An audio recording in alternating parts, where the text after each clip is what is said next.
Sometimes the quietest man in the room is carrying the heaviest truth.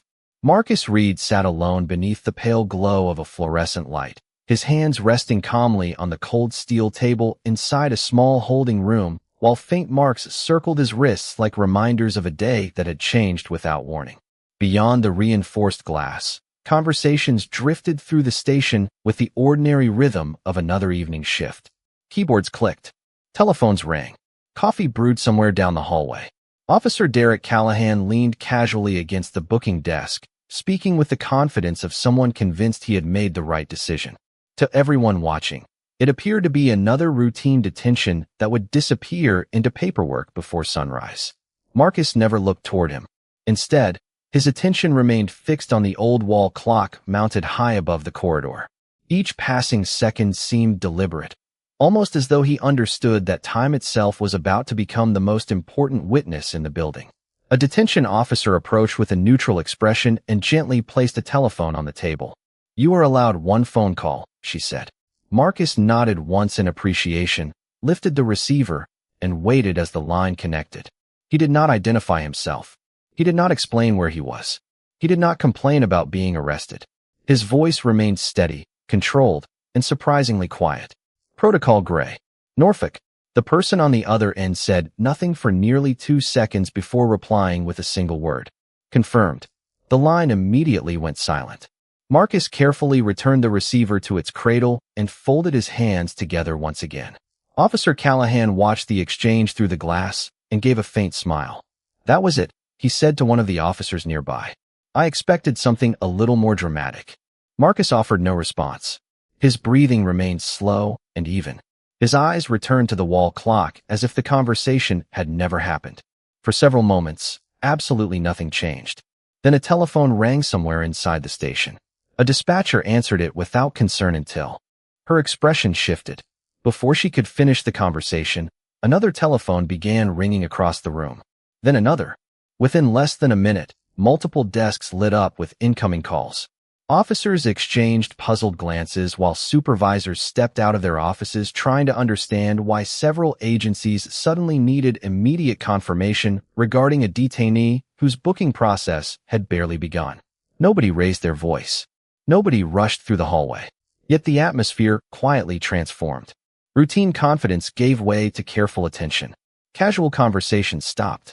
Every ringing telephone seemed to pull another thread from a story no one realized had already begun. Captain Robert Hayes accepted one call, listened carefully, then accepted another before he could finish the first conversation. Short notes began filling the page in front of him. "Preserve all recordings. Secure every report. Do not alter any documentation." The instructions arrived one after another with calm authority.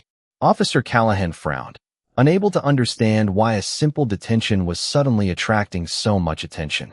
Marcus remained seated exactly where he had been from the beginning, showing neither satisfaction nor surprise. It was almost as though he had expected every second of this to unfold long before anyone else in the building understood what was happening. 3 hours earlier, however, none of these telephones had been ringing.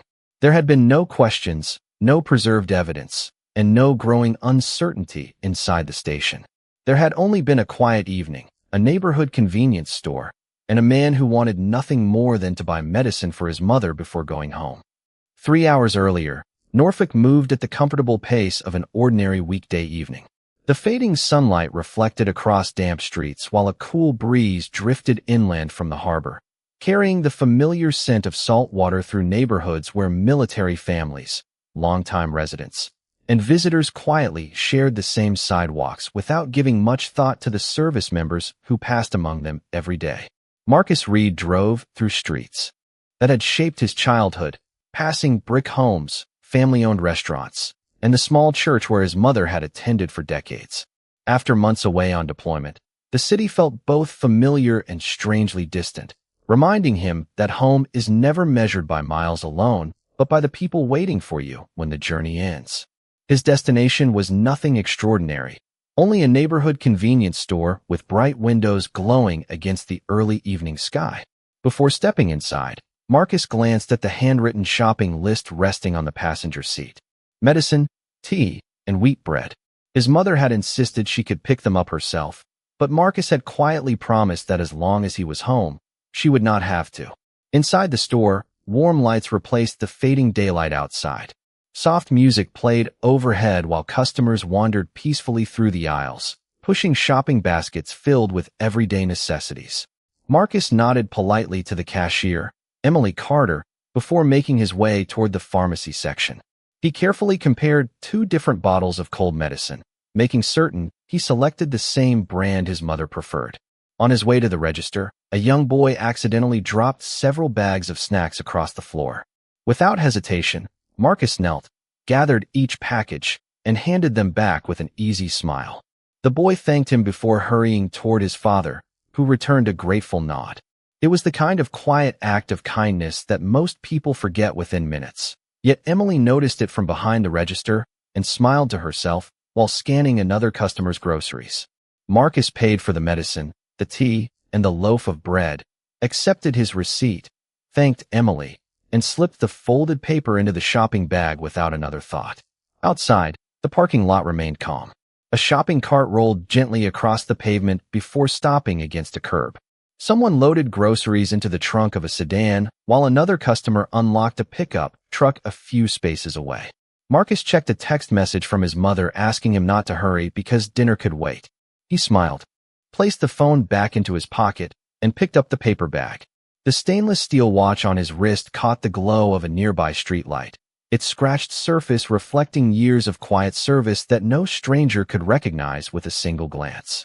He unlocked his truck with a soft click and reached for the driver's door. At that same moment, a patrol vehicle turned slowly into the parking lot. It did not arrive with flashing lights or blaring sirens. It simply rolled forward at an unhurried pace before coming to a stop several yards away. Marcus barely looked up. After years of disciplined training, he had learned to notice everything without reacting to every movement around him. Across the lot, another patrol vehicle followed behind the first.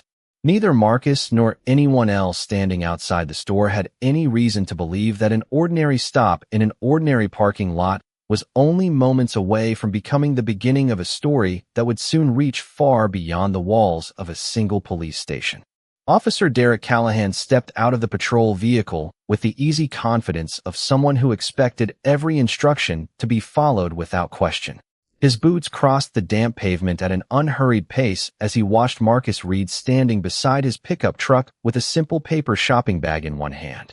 Marcus turned toward the approaching officer and waited quietly, his posture relaxed and his expression calm. "Sir, I need you to step away from the vehicle," Callahan said. Marcus did exactly as requested. He closed the truck door, kept both hands visible, and took one slow step back without saying a word. Around them, the parking lot continued its ordinary routine. A family loaded groceries into the back of a sport utility vehicle. Someone returned a shopping cart. Emily Carter glanced through the front window after noticing the patrol cars, but nothing about the scene appeared unusual yet. "May I see your identification?" Callahan asked. Marcus nodded politely, reached slowly into his jacket pocket, and handed over his driver's license. Callahan examined it for only a moment before lifting his eyes back to Marcus. Instead of studying the information printed on the card, he seemed more interested in the man standing in front of him. At that moment, the second patrol vehicle came to a stop nearby. Officer Noah Bennett stepped out carrying a department-issued tablet that displayed the latest dispatch information. He quietly compared the screen to the man standing beside the truck. The report described a younger suspect wearing a bright red hooded sweatshirt who had last been seen leaving the area on a bicycle. Marcus wore a gray jacket, stood several inches taller than the listed height, and had arrived in a pickup truck. Noah hesitated before speaking carefully. "Sir, he does not appear to match the description." Callahan barely looked toward his partner. "Close enough," he replied, returning his attention to Marcus as though the conversation had already ended. Those 2 words settled heavily into the evening air. Marcus heard them. Noah heard them. Even Emily, standing near the entrance, caught enough of the exchange to sense that something no longer felt routine. Marcus remained composed. Years of disciplined service had taught him that the first person to lose control usually lost much more than an argument. He answered each question directly and without hesitation. When Callahan asked where he had been, Marcus calmly explained that he had just purchased medicine for his mother. When asked if anyone could confirm that, he nodded toward the convenience store. "The cashier helped me a few minutes ago," he said. Emily immediately stepped outside. "Officer, he has been inside the store. I checked him out myself." Callahan acknowledged neither Marcus nor Emily. Instead, he continued asking questions that sounded less like an investigation and more like confirmation of a conclusion already made. Noah quietly reviewed the dispatch update once more before speaking again. "Dispatch says the individual they are looking for was last seen heading east about 10 minutes ago." Callahan folded Marcus's driver's license and handed it back. "We are not finished here." Marcus accepted the license without complaint. His eyes briefly scanned the parking lot, taking in the convenience store cameras. Above the entrance, the patrol vehicle parked several yards away, and the small recording device attached to Callahan's uniform. Then, in the same calm voice he had used from the beginning, Marcus asked one simple question. "Officer, would you please make sure your body camera is recording?" For the first time that evening, Officer Derek Callahan glanced toward the small camera fastened to the front of his uniform. His thumb brushed across it with a quick motion before he looked back at Marcus Reed. A brief electronic tone sounded so softly that it blended into the distant noise of passing traffic. Marcus noticed it immediately. Officer Noah Bennett noticed it as well. Neither man said a word. Callahan stepped closer, his expression unchanged. "You do not tell me how to do my job," he said evenly. Marcus remained still, keeping both hands where they could be clearly seen. "I only asked because a recording protects everyone involved," he replied. His voice never rose.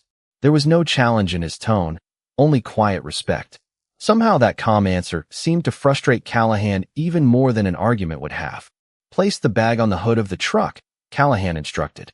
Marcus complied without hesitation, carefully setting the paper bag on the hood. Callahan opened it and removed each item one at a time. A bottle of cold medicine, a box of tea, a loaf of wheat bread. Finally, the receipt slipped free and drifted toward the pavement before Noah stepped forward and caught it. He placed it neatly beside the groceries. Nothing inside the bag suggested anything except an ordinary visit to the neighborhood store. Emily Carter took another cautious step forward from the entrance. "Officer," she called. "He was inside the store the entire time. I checked him out myself just a few minutes ago." Callahan kept his attention fixed on Marcus. "Ma'am, please remain where you are." Emily hesitated before speaking again.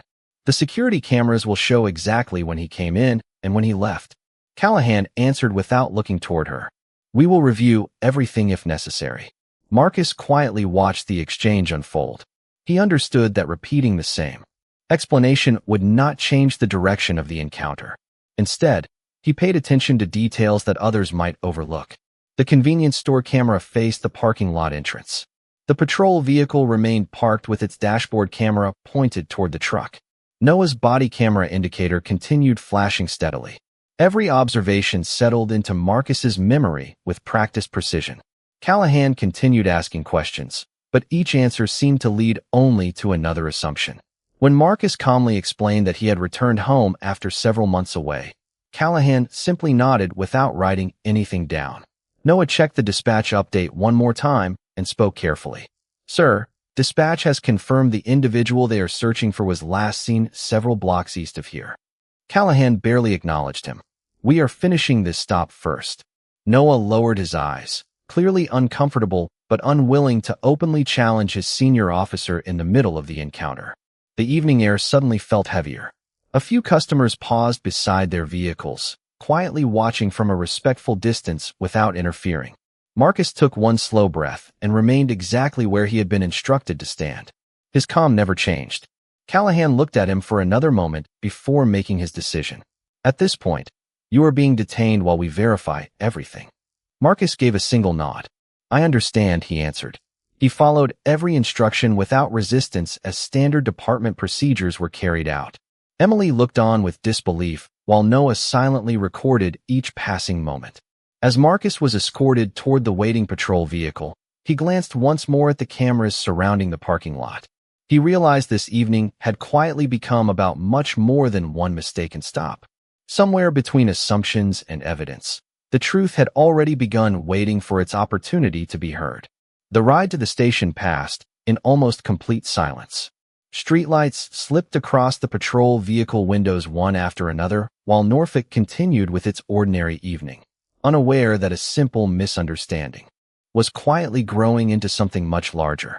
Marcus Reed sat calmly, looking through the glass as familiar neighborhoods disappeared behind them. His thoughts never drifted toward anger. Instead, they stayed with his mother, who was probably wondering why he had not answered her last message. The paper bag containing her medicine rested securely with his personal belongings, waiting somewhere beyond his reach for the moment. Inside the station, routine procedures unfolded with practiced efficiency. A detention officer politely requested Marcus's wallet, keys, watch, and cell phone before placing each item into separate evidence bags. Marcus cooperated without hesitation, carefully removing the worn stainless steel watch from his wrist before setting it beside his phone. The officer noticed the deep scratches across the metal, but asked no questions. Marcus signed the property inventory exactly where instructed and thanked the officer for explaining each step. Across the booking area, Officer Derek Callahan sat behind a computer entering his report with steady confidence. Every few moments, he glanced toward Marcus before returning to the keyboard. Officer Noah Bennett stood nearby reviewing dispatch updates that continued appearing on his department tablet. More than once, he looked toward Callahan as though considering whether to speak again, but each time he quietly returned his attention to the screen. Captain Robert Hayes eventually walked through the booking area carrying a folder beneath one arm. "Everything under control?" he asked without slowing his pace. "Routine detention," Callahan answered. "Just finishing the paperwork." Hayes nodded once. "Keep the paperwork clean." With that brief instruction, he disappeared into his office, believing the matter would be resolved before the end of the shift. Marcus listened without reacting. He had learned long ago that important moments often arrive disguised as ordinary conversations. A detention officer returned with several forms requiring signatures. Marcus reviewed each page carefully before signing where appropriate. He did not argue over wording. He did not interrupt anyone. His patience seemed almost unusual inside a room where tension often replaced conversation. Emily Carter's name appeared briefly in one report as a possible witness, but Callahan moved past it without requesting an immediate statement. No one noticed the omission, yet remained silent. The station continued operating at its normal pace. Telephones rang. Printers hummed. Officers discussed unrelated calls waiting across the city. Nothing about the atmosphere suggested that within minutes nearly every routine assumption would begin unraveling. After the final document was placed into the booking file, the detention officer looked toward Marcus. "You are permitted one telephone call." Marcus nodded politely. "Thank you." Callahan leaned back in his chair with an expression that suggested quiet satisfaction. "Go ahead," he said. "Call whoever you think can explain this." Marcus accepted the telephone without any visible emotion. He did not rush. He did not search through memorized numbers. Instead, he lifted the receiver, waited for the connection, and looked briefly toward the wall clock before speaking in the same calm voice that had carried him through every moment of the evening. "Protocol Gray. Norfolk." He listened for only a heartbeat, quietly answered, confirmed, and gently returned the receiver to its cradle. Callahan smiled faintly, convinced the short conversation had accomplished nothing at all. Marcus simply folded his hands together once again, knowing the most important part of that call had already happened without anyone else in the room realizing it. For nearly 30 seconds, nothing appeared different. Officer Derek Callahan leaned back in his chair with quiet confidence, while another report loaded onto his computer screen. Marcus Reed remained seated beneath the fluorescent lights, his hands folded calmly in front of him as though he had accepted that the evening would simply take longer than expected. Officer Noah Bennett continued reviewing dispatch updates, occasionally glancing toward Marcus before returning to his tablet. The station carried on with its familiar rhythm. A printer released another page. Someone laughed softly in a nearby hallway. Coffee continued, brewing in the break room. Then a telephone rang at the front desk. The dispatcher answered with a routine greeting before her expression gradually changed. She listened carefully, glanced toward the booking area, and transferred the call without asking another question. Seconds later, another telephone rang inside Captain Robert Hayes's office. Before that conversation could end, a third line illuminated on the dispatch console. The quiet routine began slipping away almost unnoticed. Hayes stepped into the hallway holding one receiver while another phone continued ringing behind him. "This is Captain Hayes," he answered evenly. His expression became more focused with every passing second. "Yes, he is here, understood." He lowered the receiver only to answer another call immediately afterward. This conversation was shorter. "You are requesting that all recordings be preserved?" Hayes asked. "Everything." He reached for a notepad and began writing. "Preserve body camera recordings. Secure dashboard camera files. Maintain booking documentation. Protect dispatch recordings. Do not modify digital evidence." Across the room, Noah quietly looked up from his tablet. The wording sounded unusually specific. Callahan finally noticed the change in atmosphere. "What is going on?" he asked, but no one answered him immediately. Another telephone rang, then another. The dispatcher now directed every incoming call to supervisors without hesitation. No one sounded angry. No one issued threats. Every voice carried the same calm professionalism, making the requests feel even more significant. Hayes returned to the booking area with several pages of handwritten notes in his hand. He looked first toward Marcus, then toward Callahan. "Who handled the initial stop?" he asked. "I did," Callahan replied confidently. Hayes nodded once. "Do not touch your report until I tell you otherwise." Callahan frowned. "Sir, this is just a routine detention." Hayes did not respond immediately. Instead, he looked toward Noah. "Were you present during the entire encounter?" Noah answered honestly. "Yes, sir." Hayes nodded again. "Remain available." Marcus observed every exchange without speaking. His face revealed neither relief nor satisfaction. He had not made the telephone call expecting special treatment. He had made it because he understood how quickly evidence could disappear once assumptions hardened into official records. The purpose of Protocol Gray had never been to place anyone above the law. Its purpose was to ensure that every fact remained exactly where it belonged until the truth could be examined without interference. A few minutes later, the station's secure email notification chimed across multiple computers almost simultaneously. Supervisors opened the message and quietly read the same instructions that had already arrived by telephone. Preserve every recording connected to the stop. Obtain witness statements before memories fade. Secure all digital evidence immediately. Hayes slowly lowered the printed notice onto the booking counter before looking once more toward Marcus. For the first time that evening, uncertainty replaced routine confidence inside the station. Whatever everyone believed this case had been only minutes earlier, it had quietly become something entirely different. The sound of footsteps echoed through the hallway long before anyone reached the booking area. Every conversation inside the station seemed to fade as the front entrance opened and a woman in a dark Navy service uniform walked inside with calm, unmistakable confidence. Lieutenant Commander Sarah Whitmore did not rush. She did not raise her voice or demand immediate answers. She simply presented her identification to the desk officer, who looked at it briefly before standing a little straighter and quietly notifying Captain Robert Hayes that she had arrived. Hayes stepped into the lobby moments later and greeted her with professional courtesy. "Lieutenant Commander, I am Captain Robert Hayes." Sarah nodded politely. "Thank you for meeting with me, Captain. I am here regarding Marcus Reed." Hayes gestured toward the booking area. "Please come with me." Officer Derek Callahan watched from across the room, still trying to understand why an ordinary detention had drawn the attention of a senior military officer. He expected an emotional confrontation or a demand for immediate release. Instead, Sarah remained composed, asking only one question as they walked. "Has every recording connected to this incident been preserved?" Hayes answered carefully. "Yes. We received formal requests before you arrived." Sarah gave a small nod of approval. "Good." They entered the booking area together. Marcus slowly stood when he saw her, not because regulations required it, but out of quiet respect earned over years of service. Sarah acknowledged him with a brief nod before turning back to Hayes.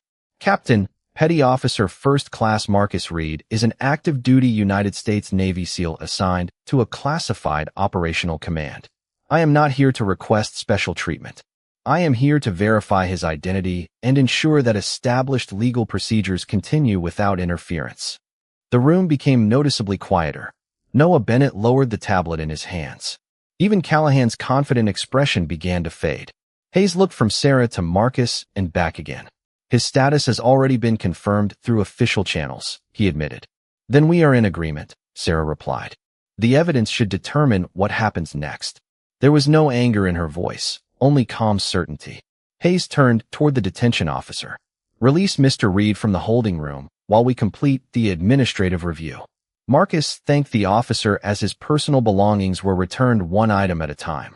He fastened the scratched watch back onto his wrist, slipped his wallet into his pocket, and accepted the paper bag containing the medicine for his mother. Callahan finally stepped forward. If there has been a misunderstanding, we can clear this up right now.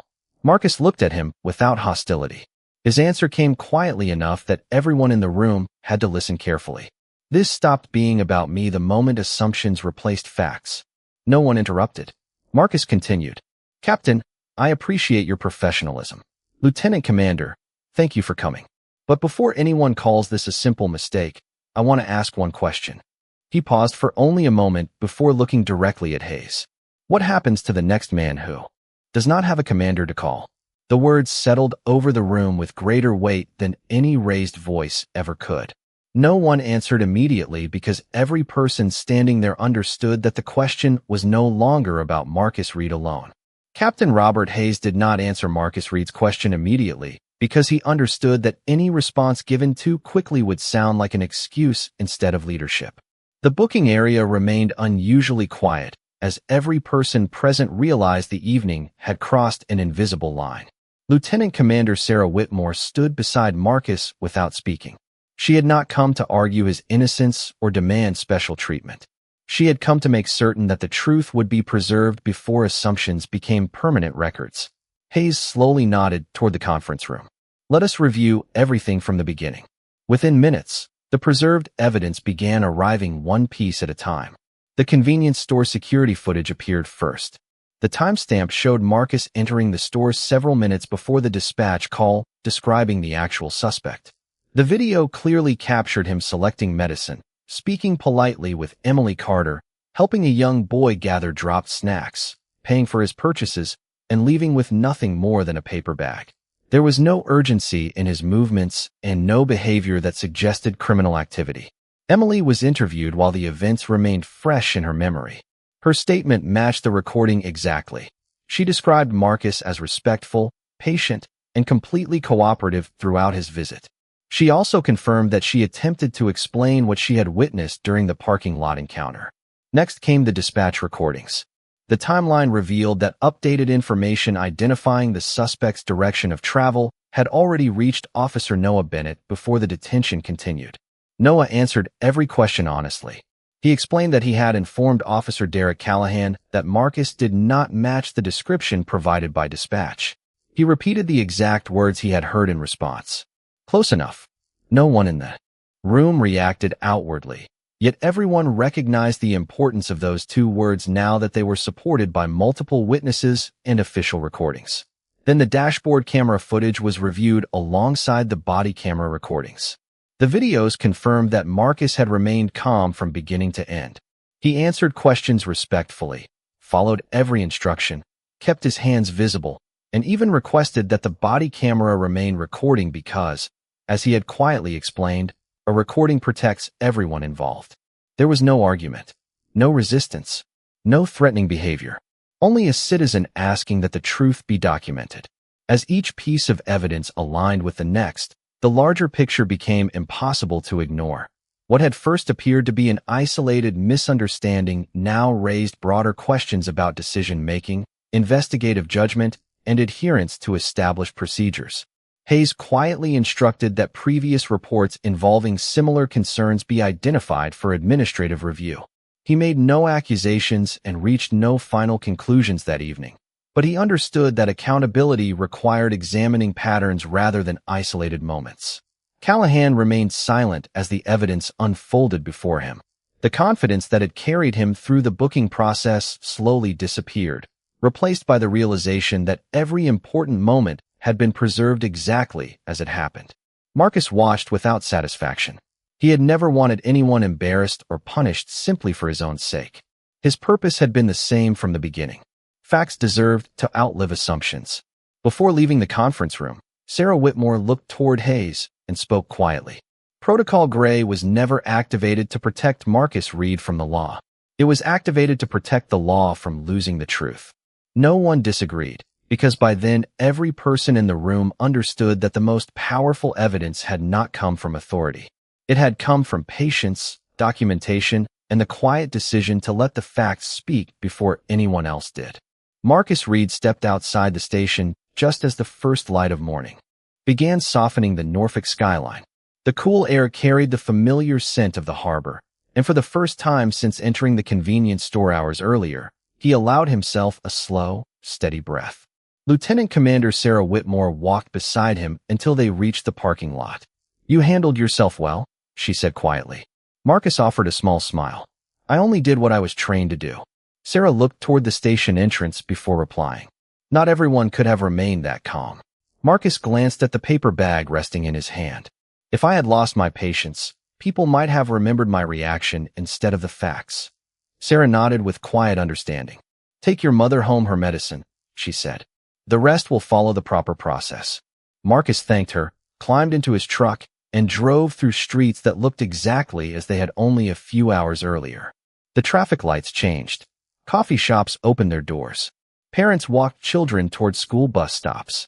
The city had continued moving, unaware that inside one police station, a single evening had quietly reminded several people why procedures existed in the first place.